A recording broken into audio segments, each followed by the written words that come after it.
Welcome to Tripura Info News Update. The Congress held a press conference today at the Agartala Congress Bhavan. সাংবাদিক বন্ধুদের আবারও প্রদেশ কংগ্রেসের পক্ষ থেকে আমাদের আহ্বানে এখানে আসার জন্য শুভেচ্ছা অভিনন্দন জ্ঞাপন করছি। আমাদের পাশে আমাদের এক্স সার্ভিসম্যান সংগঠনের যে কর্মকর্তারা বসে আছেন, তাদের কাছ থেকে ইতিমধ্যেই আপনারা আমাদের আজকের বিষয়টা সম্পর্কে শুনেছেন। আমি সংক্ষেপে শুধু দু চারটি কথা সংযোজন করতে চাই। প্রথম বিষয় হচ্ছে, বিজেপি সরকার সেনাবাহিনী গুরুত্ব কমিয়ে দেওয়ার প্রশ্নে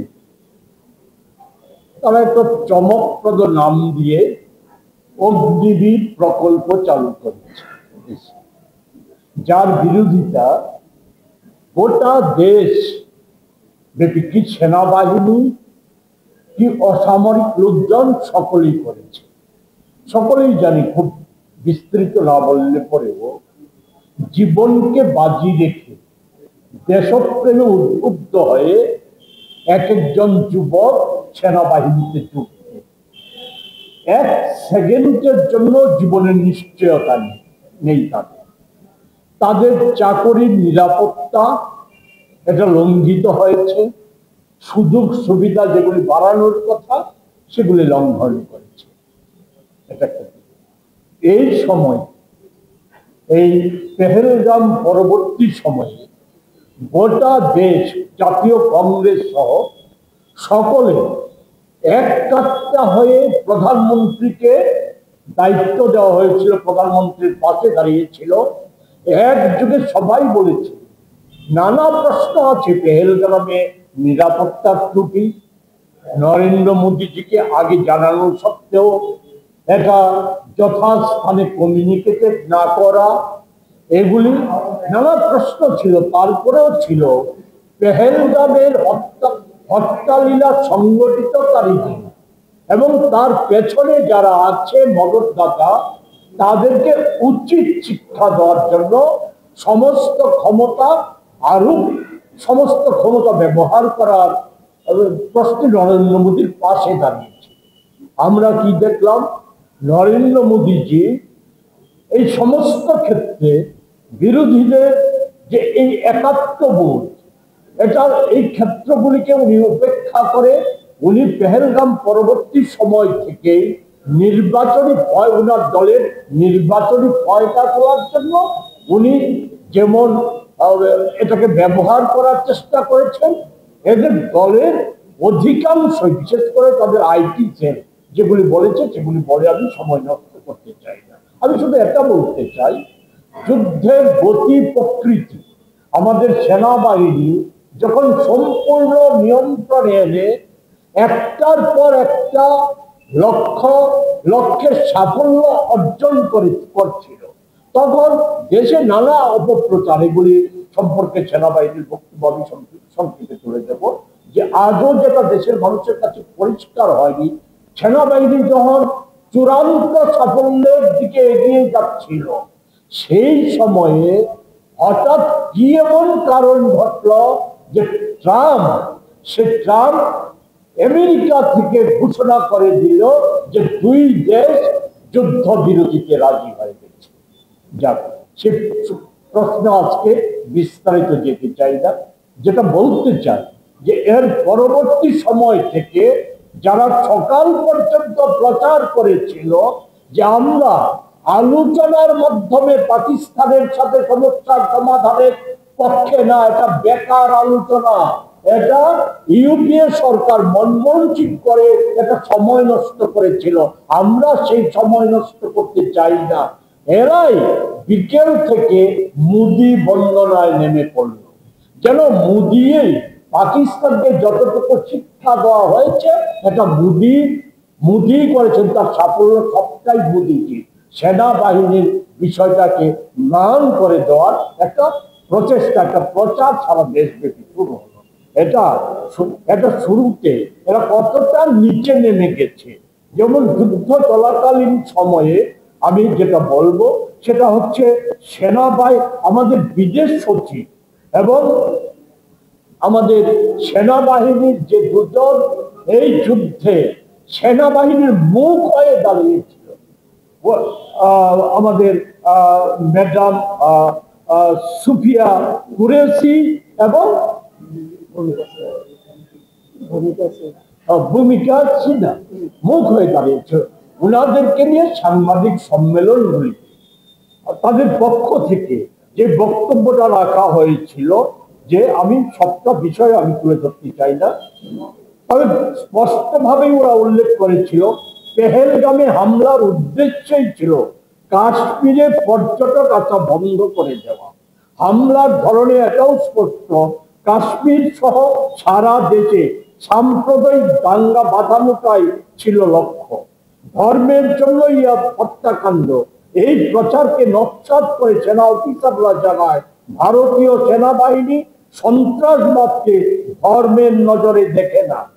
তার পরবর্তী সময়ের ঘটনাবলীরও নিন্দা তারা তীব্রভাবে করে। এরপর থেকেই আমরা দেখলাম কি আমাদের দেশের উগ্র হিন্দুত্ববাদী শক্তি আরএসএস, বিজেপির আইটি সেল নানা উপায়ে প্রচার মাধ্যমকে ব্যবহার করে বিদেশ সচিব এবং সেনা অফিসারদের বিরুদ্ধে কুৎসা, ধর্মের বিষয় নিয়ে গালাগাল, এমনকি পাকিস্তানের দালাল বলেও তাদেরকে চিহ্নিত করেছে। এমন একটা সময়ের মধ্যে অতিবাহিত হচ্ছে যেখানে প্রতিনিয়ত আমাদের সংবিধান তথা সংবিধান প্রণেতা বি.আর. আম্বেদকর, ওনাকে সবসময় অপমানিত করা হচ্ছে। কিন্তু দুঃখের বিষয় হলো আজকের দিনে বিজেপি দল যে ভারতীয় সেনাবাহিনীকে নিয়েও কটূক্তি করছে, যেটা অশোভনীয়। আজকে ভারতীয় সেনাবাহিনী ভারতবর্ষের গর্ব। ভারতবাসী এই সেনাবাহিনীকে নিয়ে গর্ববোধ করে। দেশের যখন সংকটকালীন অবস্থায় এই ভারতীয় সেনাবাহিনী আমাদের দেশের জন্য দেবদূত হিসাবে আমাদেরকে রক্ষা করে। কিন্তু আজকে কি দেখা গেল, বিগত দিনে কি দেখেন, এই বিজেপি দলের একজন মন্ত্রীর নাম জগদীশ দেওরা, উপমুখ্যমন্ত্রী মধ্যপ্রদেশের, কি বললেন উনি যে ভারতীয় সেনা আর ভারতীয় সেনার জওয়ান নাকি নরেন্দ্র মোদী পায়ে নতমস্তক, যা খুবই অশোভনীয়। এটা আমরা এক্স সার্ভিসম্যান ডিপার্টমেন্ট ত্রিপুরা প্রদেশ থেকে আমরা নিন্দা জানাই, ধিক্কার জানাই। আজকে আমি বলে দিতে চাই আপনাদের মাধ্যমে, ভারতীয় সেনাবাহিনী কারো কাছে নতমস্তক হয় না। যদি হয় ভারত মাতার সামনে হয়, তিরঙ্গার সামনে হয়, আর সংবিধানের সামনে হয়। কিন্তু ওদের লজ্জা থাকা দরকার। ওরা কি শিক্ষা পেলো? আজকে আমি প্রশ্ন করতে চাই, ওরা নিজেদেরকে বড় দেশভক্ত বলে, বড় দেশপ্রেমী বলে। আজকে আমি ওদেরকে প্রশ্ন করতে চাই, নাগপুর থেকে কি ওরা এই শিক্ষা পায়? আজকে প্রশ্ন। আরো কি দেখা গেছে, কালকের খবর দেখুন, আমাদের যে বিদেশ মন্ত্রী একটা বয়ান এসছে কালকে। কি দেখেছেন? যুদ্ধকালীন অবস্থায় যদি যুদ্ধের যে প্ল্যানিং হিট করা সবচেয়ে দণ্ডনীয় অপরাধ, যেটাকে বলে গদ্দার।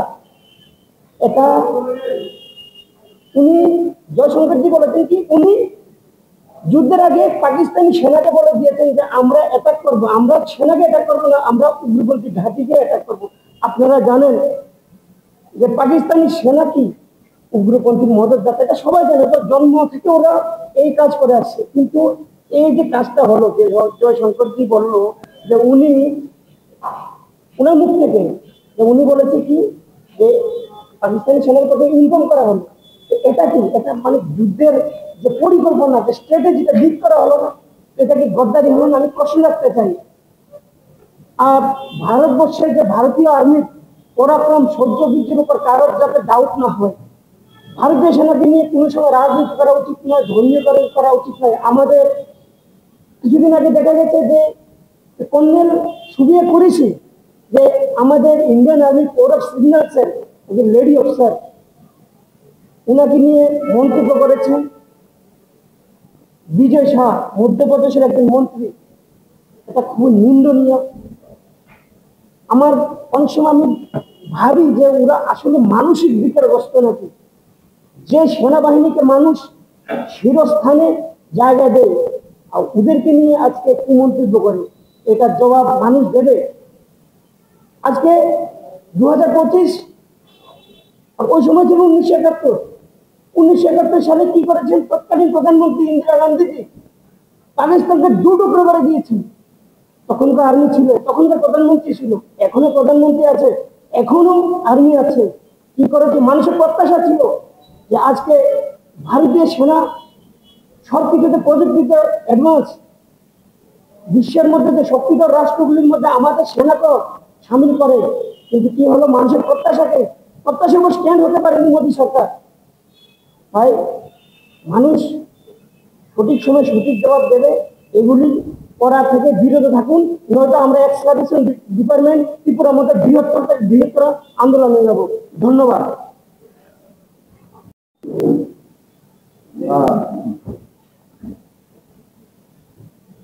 सबसे पहले सबको नमस्कार। और उपस्थित हमारा त्रिपुरा प्रदेश कांग्रेस का स्पोक पर्सन आदरणीय प्रवीण चक्रवर्ती का प्रथम नमस्कार करता हूँ। और यहाँ उपस्थित हमारा त्रिपुरा प्रदेश कांग्रेस का एक्स आर्मी डिपार्टमेंट का फिशरमैन डिपार्टमेंट का संजय सर को भी मैं नमस्कार करता हूं। और मेरा साइड वाला लेफ्ट साइड में बैठा है हमारा एक्स आर्मी का डिपार्टमेंट का मेंबर्स सर मिया सर को मैं नमस्कार करता हूं। और यहाँ पर उपस्थित हमारा मीडियागण और पत्रकार, मैं सभी को आप लोग को नमस्कार और धन्यवाद करता हूं। आज इसलिए यहाँ हमारा कांग्रेस भवन में हम त्रिपुरा प्रदेश कांग्रेस का एक्स आर्मी डिपार्टमेंट से हमारा त्रिपुरा प्रदेश डिपार्टमेंट का जो अपना प्रेसिडेंट आशीष शाह सर और स्पोक पर्सन प्रवीण सर का नेतृत्व आज यहाँ पर प्रेस मीट किया गया है। और इस कारण यहाँ पर आज प्रेस मीट किया गया है। मैं आप लोगों के सामने कुछ कहना चाहता हूँ। बात ऐसे है, मानता हूं कि पेलगांव में अटैक हुआ, जरूर अटैक होने के बाद हमारा भारतवर्ष सभी चाहा कि पाकिस्तान से उग्रवादी देश कर अपना इंडिया आर्मी को मार मार के जा रहा। और सैम पेलगाम में सैम हुआ, हमारा जनता को, इंडिया पब्लिक को उन्होंने आके मारा। ठीक है, ये उन्होंने मारा और हमारा चाहा उनको दोबारा उनको उनका मतलब ईद का जवाब पत्थर से देने के लिए हमने ये मांग किया। और जो वर्तमान अभी जो सरकार है बीजेपी सरकार को उन्होंने किया, जवाब दिया, हम खुश था। लेकिन ये उल्टा जवाब देने के बाद जो बीजेपी पार्टी ने जो भाषा प्रयोग किया गया है, और ये भाषा आप लोग को सब जानता है कैसे उन्होंने भाषा प्रयोग किया गया है, और हमारा भारतीय सेना को भी उन्होंने अपमान किया है, वो हम लोग भी जानता है और आप लोग भी जानता है। और इसीलिए मैं बीजेपी पार्टी को यही कहना चाहता हूं कि अपना सेना को, भारतीय सेना को, जो फोर्स को इतना मेहनत करने के बाद वो सरकार से ऐसे उल्टा पुल्टा बात सुनता है तो फोर्स के मन में क्या लगता है वो आप लोग को जानता है सब। इसीलिए हमारा दिल में भी दुख हुआ। हम भी एक फौजी आदमी है, कहीं 17 साल, कहीं 24 साल, कहीं 28 साल सर्विस करके यहाँ घर में बैठे हैं। हम देखते हैं कौन अच्छा कौन वाला, लेकिन जो बीजेपी लीडरों ने जो भाषा प्रयोग किया है फौज के ऊपर, ये हम मंजूर नहीं है, हम दुख हुआ है। इसलिए आज त्रिपुरा में जो हमारा एक्स आर्मी डिपार्टमेंट आज यहाँ कांग्रेस भवन में हमने आज प्रेस मीट किया है। इसलिए मैं आप लोग को भी रिक्वेस्ट करता हूं, कोई भी अगर त्रिपुरा में भी कोई बीजेपी लीडर मिनिस्टर अगर भाषा प्रयोग सेना के ऊपर करता तो आप लोग भी उसकी जवाब आप लोग भी देना चाहिए। ऐसे नहीं है कि वो सरकार है वो हम उनको करें, नहीं चलेगा। ये जितना बीजेपी सरकार ने किया वो किया है, लेकिन अभी जनता नहीं बनेगा, अभी एक्स आर्मी नहीं बनेगा और त्रिपुरा भी एक्स आर्मी भी नहीं बनेगा आगे। मैं इसीलिए आप लोग को चूक मैं कहना चाहता हूं, दोबारा ऐसे ना हो, बीजेपी भूल ना करे।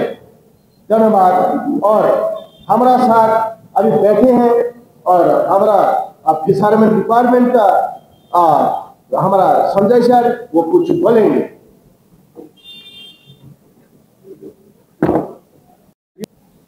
বেঙ্গলের সন্তান জন্টু আলী শেখ এই পেহেলগাঁও ঘটনাকে কেন্দ্র করে শহীদ হয়েছেন। এক বিজেপি নেতা মন্ত্রী এমনকি এক ওয়ার্কার তার অন্তিম সংস্কারে যায়নি, কারণ সে মুসলমান। তার মধ্যেও মুসলমানরা এসেছে বিজেপি। যেই জায়গাতে যে পার্টি পরিবারের মধ্যে ডিবেট করে, স্বামী স্ত্রীর মধ্যে ডিবেট করে, জাতের মধ্যে ডিবেট করে, সেই পরিবার কোন মুসলমান ভারতবর্ষের একটা দ্বিতীয় আবাদী, সেই মুসলমানকে যদি একবার টার্গেট করতে পারে, ইংরেজদের মতো দেশটাকে টুকরা টুকরা করে দেশটাকে আবার এই দেশের মধ্যে যাতে একটা পরাধীনতা কায়েম করতে পারে, সেই বিজেপির মঞ্চার বিরুদ্ধে জাতীয় কংগ্রেস অত্যন্ত সুচ্চারভাবে প্রতিবদ্ধভাবে সারা দেশব্যাপী জাতীয় কংগ্রেস আন্দোলনে লেগে গেছে। কারণ জাতীয় কংগ্রেসের একটাই এজেন্ডা, ভারতবর্ষের একতা, অখণ্ডতা, সার্বভৌমত্বকে রক্ষা করা। ভারতবর্ষকে টুকরা করা যাবে না, ভারতবর্ষের গরিমা অস্মিতা আবার ফিরিয়ে আনতে হবে। এটাই জাতীয় কংগ্রেসের মেইন লক্ষ্য। তবে আমি অন্তিম আরো এক দুই শব্দ বলবো। আপনারা জানেন, সবাই অবগত আছেন যে বিশেষ করে আমাদের প্রতিবেশী বাংলাদেশ, তার কাছ থেকেও আমাদের সৈনিকরা অত্যন্ত অ্যালার্ট আছে, সোচ্চার আছে। আমরা পাকিস্তানের কথা অনেক দূরের ব্যাপার, আমাদের পার্শ্ববর্তী দেশের মধ্যেও অনেক নেগেটিভিটি শুরু হয়েছে। এটাকেও আমরা সৈনিকরা যে কোনো সময় যে কোনো পরিস্থিতিতে আমরা তাদেরকে মোকাবেলা করার মতো সক্ষমতা আমাদের দেশের সৈনিকদের রয়েছে। সৈনিকের কোনো জাত ধর্ম হতে পারে না, সৈনিকের একটাই দেশ, একটাই ধর্ম, সে দেশের জন্য ডেডিকেটেড। আর না হলে এই দেশ, এত বড় দেশ, 140 কোটি জনগণ এখন বর্তমানে, এই দেশের মধ্যে এত সৈনিক আছে, এটা আপনারা অনেকে জানেন না। আমাদের দেশে কত প্রকার রেজিমেন্ট আছে, কত ইনস্টিটিউশন আছে, এরপরও আমরা একই থালিতে আমরা খানা খাই, একই ভাদ্যুতে আমাদের খানা পাকানো হয়। তো কাজেই আমরা আগামী দিন যে কোনো আতঙ্কবাদীর বিরুদ্ধে লড়াই করতে আমরা প্রস্তুত। আমরা সৈনিকরা, আমরা এক্সম্যান, আমাদেরও একটা রুলসে আছে, আমাদেরকেও যদি লড়াইয়ের ময়দানে ডাকে আমরা যাব। তবে আপনাদের কাছে অনুরোধ জানাই যে সৈনিকদের প্রতি যেভাবে বিজেপি সরকার, বিজেপির নেতা মন্ত্রীরা যেভাবে অপমান চালাচ্ছে, উৎসাহ রটাচ্ছে, এগুলি আপনারা তুলে ধরবেন যে সৈনিকের কোনো জাত ধর্ম হতে পারে না।